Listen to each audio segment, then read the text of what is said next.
अब आगे समझते हैं अगला पॉइंट, अगला आइटम उठा लेते हैं। हमने बोला एक्सपेंस पेड। एक्सपेंस में आप कुछ भी ले सकते हो, वेजेस, रेंट, सैलरी, इलेक्ट्रिसिटी, कुछ भी ले सकते हो, ठीक है। वेजेस पेड, एक्सपेंस पेड, पैसा जाएगा कि आएगा, सीधा सीधा पैसा जाएगा कि आएगा, सिंपल सी बात, पैसा जाएगा, पैसा जाएगा, बरोबर। और किस लिए जा रहा है? क्योंकि खर्चा हो रहा है, एक्सपेंस हो रहा है। और मैंने क्या बोला था, सारे एक्सपेंस कहां पे? कैपिटल में। तो एक काम करो, कैपिटल में जो खर्चा 5000 का पे किए हो उसको माइनस कर दो, और जो कैश है उसमें भी तो 5000 माइनस होगा, क्योंकि पैसा गया है, पैसा यहां से गया है। बात समझ में आ गई? अगला आइटम उठाते हैं, इंपॉर्टेंट है, ध्यान से समझना। Expense outstanding, expense outstanding, unpaid भी बोलते हैं और क्या बोलते हैं? Due but not paid. अब यहां पे कहानी को ध्यान समझना।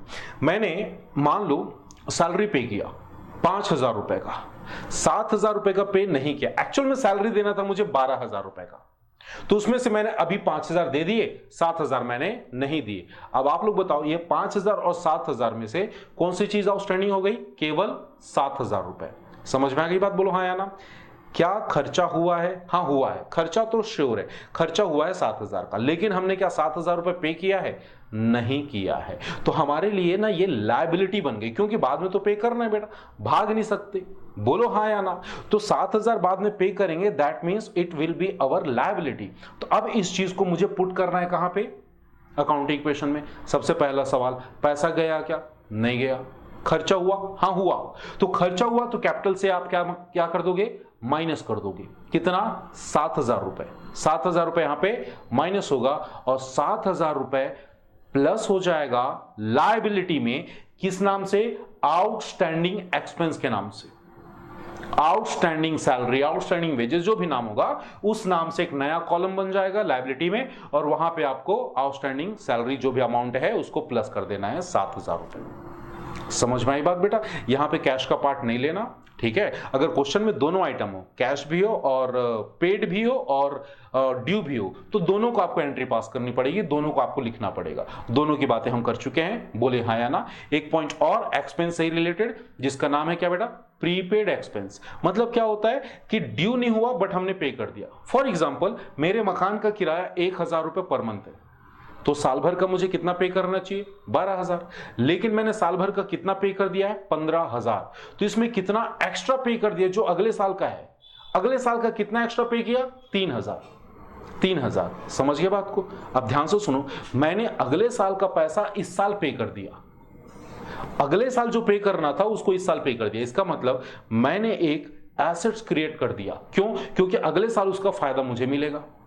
बात समझ में आ गई? पैसा गया है, बिल्कुल गया है। बिजनेस से पैसा गया है, श्योर गया है। कितना गया? 15000 गया है, जिसमें से 3000 क्या थे मेरे? प्रीपेड थे, प्रीपेड। बात समझ में आ गई? तो अब क्या होगा? कैश में से 3000 माइनस होंगे प्रीपेड के नाम से। बोलो हाँ या ना। ऐसे तो कैश में देखो तो पूरा 15000 माइनस होगा, ठीक है, बट 12000 इस साल का था, that is why I am not considering that. बोलो हाँ या ना। उसको तो सिंपल रेंट बोलोगे, लेकिन जो 3000 एक्स्ट्रा बोल रहा हूं वो है प्रीपेड रेंट। मैं इसी बेसिकली उसकी बात करना चाह रहा हूं। तो 3000 आप कैश में से माइनस करो, एंड वही 3000 आपके एसेट साइड में प्रीपेड एक्सपेंस के नाम से नया कॉलम क्रिएट हो जाएगा, नया कॉलम बन जाएगा। 3000 रुपए हमने प्रीपेड एक्सपेंस पे किए हैं, तो वो आपका एसेट बन जाएगा। तो कैश में -3000 और एसेट साइड में ही नया कॉलम बनेगा प्रीपेड एक्सपेंस के नाम से। क्लियर हो गई यहां तक बात? बोलो हाँ या ना बेटा। Is that clear? अब थोड़ी सी बातें हम करेंगे बेटा इनकम की, ठीक है। तो इनकम क्या होता? या तो मिलेगा, जिसको हम बोलते हैं रिसीव्ड इनकम, या तो अर्न किया हुआ इनकम नहीं मिलेगा, जिसको बोलते हैं अक्रूड इनकम। बरोबर? ऐसा इनकम जो हमने अर्न कर लिया है लेकिन हमको मिला नहीं है, अक्रूड इनकम। ऐसा इनकम जो मुझे मिल गया है बट मैंने अर्न नहीं किया, उसको मैं बोलूंगा एडवांस इनकम या अर्नड इनकम। तो ये तीन कैटेगरी इनकम को बारी बारी समझते हैं। सबसे पहले paid income, I mean received income, जो मिला है, ठीक है। तो सिंपल सा होगा बेटा, अकाउंटिंग इक्वेशन में क्या होगा? रिसीव्ड इनकम के लिए कैश बढ़ा और इनकम है तो किसके साथ प्लस हो जाएगा? कैपिटल के साथ प्लस हो जाएगा। तो कैश को बढ़ा दो, कैश में प्लस कर दो और कैपिटल में भी प्लस कर दो। बस इतनी सी कहानी। दूसरा ध्यान से समझना, आप मैंने बोला अक्रूड इनकम, वो इनकम जो मैंने अर्न कर लिया है, जो मैंने अर्न कर लिया है बट मुझे मिला नहीं है, बरोबर। अब जो पैसे मुझे आज नहीं मिले, क्या लगता है बाद में मिलेगा? डेफिनेटली मिलेगा। तो बाद में जो भी चीज मिलती है उसको हम क्या बोलते हैं बेटा? बाद में जो बेनिफिट दे, बाद में जो पैसा मिले, उसको क्या बोलते हैं? उसको बोलते हैं मेरे बच्चे एसेट्स। क्या बोलते हैं? एसेट्स। तो मेरे बच्चे अब इस चीज का क्या होगा, ध्यान से सुनो, मैं करूंगा इसको एसेट्स में प्लस, एसेट्स में प्लस, नाम रखूंगा अक्रूड इनकम। कई लोग ना इसको आउटस्टैंडिंग इनकम भी बोलते हैं, आप भी लिख सकते हो, कोई प्रॉब्लम नहीं है। अक्रूड इनकम प्लस कर दिया, और ये मेरी इनकम है, कहां ऐड होगा? कहां ऐड होगा? कैपिटल के साथ। तो कैपिटल में भी मुझे उसको क्या करना होगा? प्लस करना होगा। समझ में आ गई बात? थर्ड कैटेगरी, इनकम की थर्ड कैटेगरी। हमने बोला था क्या बेटा? अनअर्न इनकम, जो इनकम हमको पहले से मिल गई। अब ध्यान से सुनना मेरी बात को। फॉर एग्जांपल, तुमने मुझे ट्यूशन फीस, कोचिंग की फीस पहले दे दी, क्या सिलेबस कंप्लीट हुआ है? नहीं हुआ है। क्या कोचिंग कंप्लीट हो गया है? नहीं हुआ है। क्या कोर्स पूरा हुआ है? नहीं हुआ है। तो जो पैसे तुमने मुझे पहले से दे दिए, जो फीस तुमने मुझे पहले से दे दी, वो मेरे लिए क्या बन गया? वो मेरे लायबिलिटी बन गया। क्यों? क्योंकि उसके बदले में मुझे आपको सर्विस देना, कोचिंग देना, ट्यूशन देना बचा हुआ है, मतलब उसके लिए मुझे सर्विस देना बाकी है। That is my liability. तो सिंपल सी बात, पैसा आया कैश में प्लस होगा, कैश में क्या होगा? प्लस होगा। और लायबिलिटी में नया कॉलम बनाओगे, लायबिलिटी में लिखोगे अनअर्न्ड इनकम। क्या लिखोगे? Unearned income. 5-5 हजार दोनों जगह प्लस कर सकते हो। बात समझ में आ रही है? यहां पे जो भी वैल्यूज मैं ले रहा हूं बेटा, सारे एग्जांपल्स के हैं, बरोबर है या ना? हम एग्जांपल में लेकर चल रहे हैं, ऐसा कोई जरूरी नहीं कि आपके बुक में भी सेम वैल्यूज के साथ क्वेश्चंस दिए हों, बरोबर। तो इन चीजों को आपको समझना है, कॉन्सेप्ट पे बस काम करना है।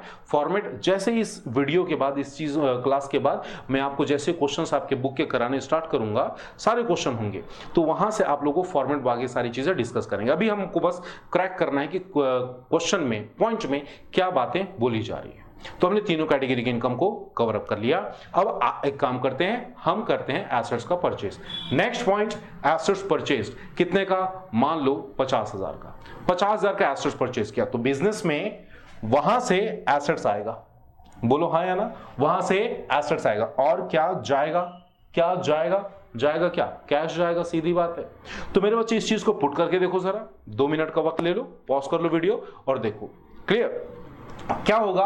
कैश माइनस होगा 50,000 से, और एसेट्स वाले कॉलम पे ही एक नया कॉलम क्रिएट करोगे। क्या नाम रखोगे? एसेट्स। और उसमें एसेट्स मतलब मशीन वगैरह, कुछ भी जो भी एसेट्स का नाम दिया होगा, मशीन, फर्नीचर, तो वहां पे नया कॉलम पुट करोगे, उसमें कर दोगे प्लस। मतलब कैश में माइनस, एसेट्स में प्लस।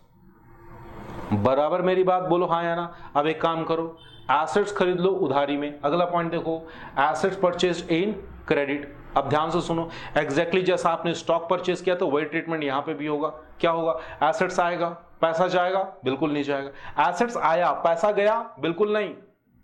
जब एसेट्स आएगा तो पैसा इस बार नहीं देना, क्योंकि उधारी में परचेज किए हैं। और जब जब तुम उधारी में परचेज करते हो, जब जब तुम क्रेडिट में परचेज करते हो, क्या बन जाती है? लायबिलिटी बन जाती है। तो मेरे बच्चे एसेट्स तो प्लस होगा अकाउंटिंग इक्वेशन में श्योरली, लेकिन कैश नहीं गया तो कैश में से माइनस होने की कोई बात नहीं होगी। तो क्या होगा? आपके लायबिलिटी में एक नया लायबिलिटी क्रिएट हो जाएगा। इस चीज को पूरा लिखना, क्रेडिटर फॉर एसेट्स। अब एसेट्स में मशीन ले सकते हो, फर्नीचर, कुछ भी ले सकते हो, जो क्वेश्चन में दिया होगा आपको वही चीज लिख देनी है। बात समझ में आएगी? बोलो हाँ या ना बेटा? ठीक, एसेट्स खरीद लिया। कितने का खरीदा था? 50,000 का। मेरे बच्चे मान लो उस एसेट्स में 10% डेप्रिसिएशन लग जाता है, और इसी को हम अगला पॉइंट बना लेते हैं। हमने बोला depreciation on assets ₹50,000 at the rate of 10%। तो जो 50,000 का एसेट्स खरीदा उसमें मान लो डेप्रिसिएशन लग रहा है, और डेप्रिसिएशन का मतलब क्या होता है बेटा? Fall in the value of assets. अब ध्यान से समझना, किसी एसेट्स की वैल्यू गिरने पे, किसी एसेट्स की वैल्यू गिरने पे तुम्हारा फायदा होगा कि नुकसान होगा? डेफिनेटली नुकसान होगा। तो क्या करना है? एसेट्स की वैल्यू को डेप्रिसिएशन की वैल्यू के साथ माइनस कर दो। पहले कितना था एसेट्स? 50,000 का, उसमें से 5,000 निकाल दो। 5,000 कैसे आया? 10%। 50,000 का 10%। तो एसेट्स में जो 50,000 नजर आ रहे थे उसमें से 5,000 माइनस हो जाएंगे और वही 5,000 आपका नुकसान है, वही 5,000 क्या है बेटा आपका लॉस है। तो उस लॉस को आप किस में माइनस करोगे, कैपिटल के साथ। मैंने पहले ही बोला है ना बेटा कि जो भी लॉस होगा, एक्सपेंस होगा, उसको हम क्या करेंगे, कैपिटल के साथ माइनस करेंगे। बरोबर, एसेट्स खरीद लिया, उधारी में खरीदा, डेप्रिसिएशन लगा लिया, चलो अब एसेट्स को बेच लेते हैं। बरोबर, ध्यान से समझना क्या होगा, एकदम आराम से। एसेट्स जाएगा, कैश आएगा, एसेट्स जाएगा, कैश आएगा। अब मुझे लगता है तुम लोग काम कर सकते हो। बताओ क्या होगा, सिंपल सी बात, एसेट्स में से माइनस कर दो, जितने में भी आपने उसको बेचा है उतना वहां पे माइनस कर दो, और कैश में क्या करोगे, उसको प्लस कर दो, जितना पैसा आया प्लस करो, जितने का एसेट गया माइनस कर दो। समझ में आ गई बात, बोलो हाँ या ना, इज दैट क्लियर। अगर मान लो यही एसेट्स 50,000 का एसेट्स हम 60,000 में बेचते तो क्या होता, 60,000 आता, 50,000 माइनस होता, एसेट्स में 50,000 माइनस 60,000 प्लस 10,000 का क्या हुआ, 10,000 का क्या हुआ, प्रॉफिट हुआ। तो प्रॉफिट को कहां लिखते हम, कैपिटल में लिखते।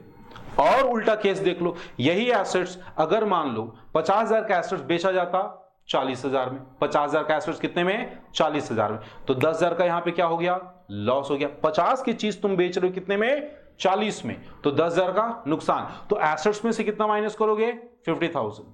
जो भी एसेट्स होगा, मशीन होगा, फर्नीचर, प्लांट, बिल्डिंग, जो भी होगा, उसमें से 50,000 माइनस करोगे, कैश में ऐड करोगे 40,000, 10,000, 10,000 कहां गया, नुकसान हो गया। नुकसान कहां लिखोगे, कैपिटल में माइनस करोगे, कैपिटल के साथ माइनस होगा।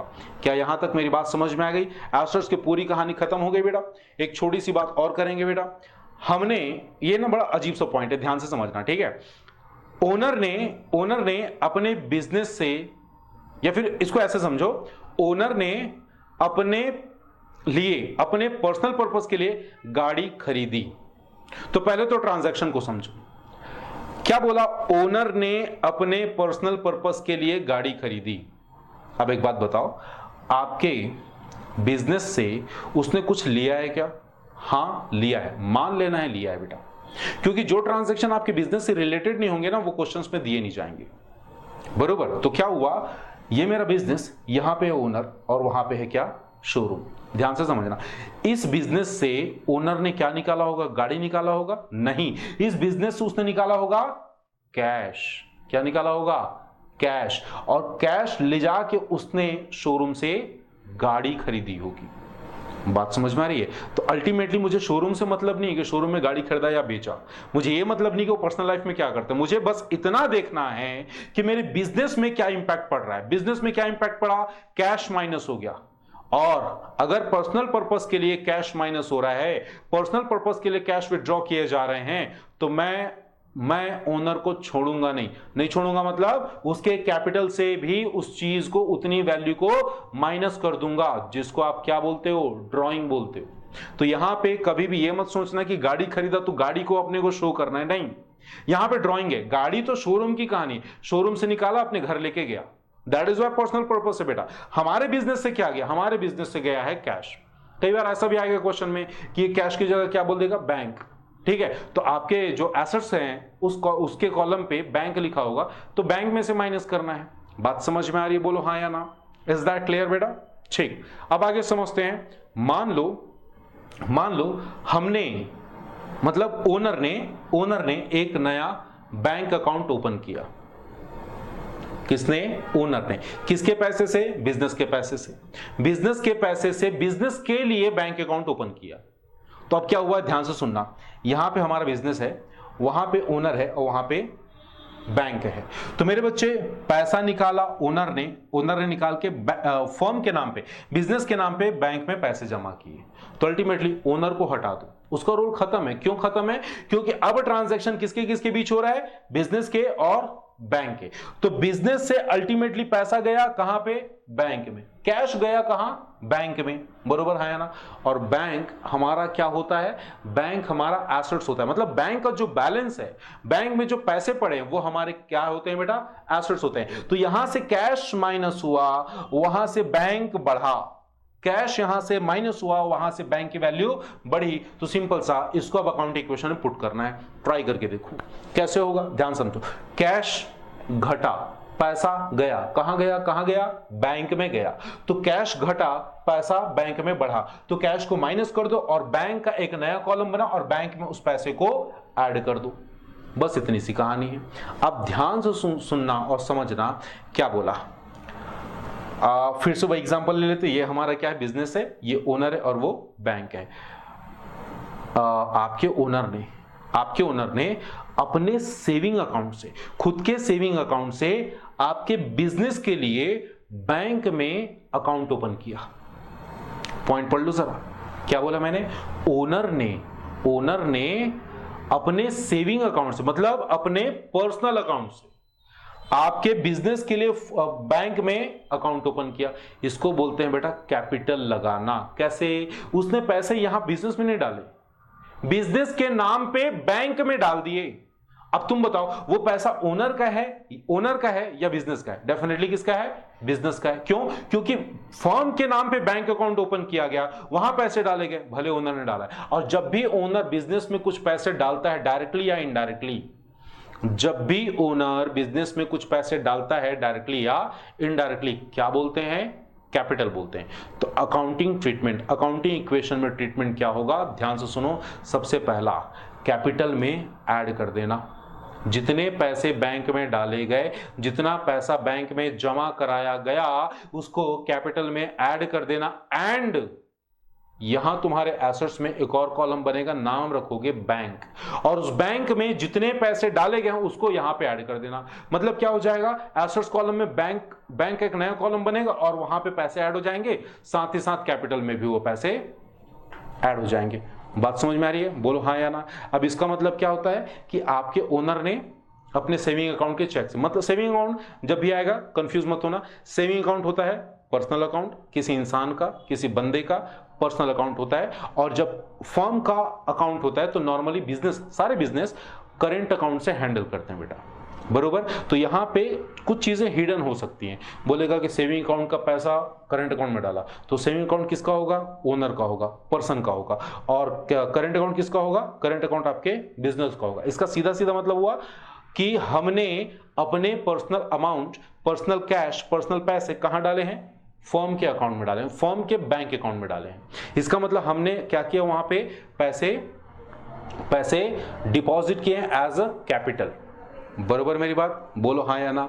अब ध्यान सुनो, अगला ट्रांजैक्शन हमने बोला यहां पे है बिजनेस और वहां पे क्या है, बैंक है, बिजनेस और बैंक। अब ध्यान सुनना क्या होगा, मैंने क्वेश्चन क्या लिखा, अमाउंट पेड और डिपॉजिटेड इन बैंक। पैसा बैंक में डिपॉजिट किया गया या पे किया गया। तो सिंपल सी बात, कैश यहां से जाएगा और वहां पे बैंक का बैलेंस बढ़ेगा। हालांकि हम ये पॉइंट डिस्कस कर चुके हैं। अब चलो देखो जरा क्या होगा, सिंपल सी बात, कैश की वैल्यू माइनस हो जाएगी, कैश की वैल्यू माइनस हो जाएगी और बैंक की वैल्यू बढ़ जाएगी। तो कैश में से माइनस कर दो और बैंक में उसको प्लस कर दो। Next point, cash withdrawal from bank, bank से पैसा निकाला। अब क्या होगा, जस्ट अपोजिट होगा, जो अभी हमने डिस्कस किया जस्ट अपोजिट होगा। कैसे, सिंपल सी बात, कैश में ऐड कर दो, पैसा आया ना, पैसा आया, कैश में ऐड कर दो और बैंक से माइनस कर दो। क्लियर? तो ये कुछ इलस्ट्रेशन से कुछ एग्जांपल्स हमने कवर अप किए बेटा, किसके लिए, अकाउंटिंग के इक्वेशन के लिए। ट्रांजैक्शंस को आपको समझना है। इस वीडियो के बाद में अगली वीडियो में आपके बुक के सारे क्वेश्चंस जो अनसॉल्व्ड वाले हैं, जो बैक साइज में अनसॉल्व्ड दिए होते हैं, उनके सारे क्वेश्चंस आपको सॉल्व करके वीडियो में दिखाऊंगा। तो आप लोग कॉन्सेप्ट को बार बार देखो, ताकि एक ब्रीफिंग, एक कॉन्सेप्ट की क्लैरिटी हो आपके माइंड में। जब हम क्वेश्चंस करेंगे तो मेरे से पहले आप सॉल्व कर लो, ज्यादा अच्छा होगा। वो आपके रिवीजन समझ सकते हो, आपके लिए हेल्प समझ सकते हो। Is that clear? चलिए मिलते हैं बेटा अगली क्लास, अगली वीडियो में। Till then bye bye, thank you very much, keep smiling, keep studying.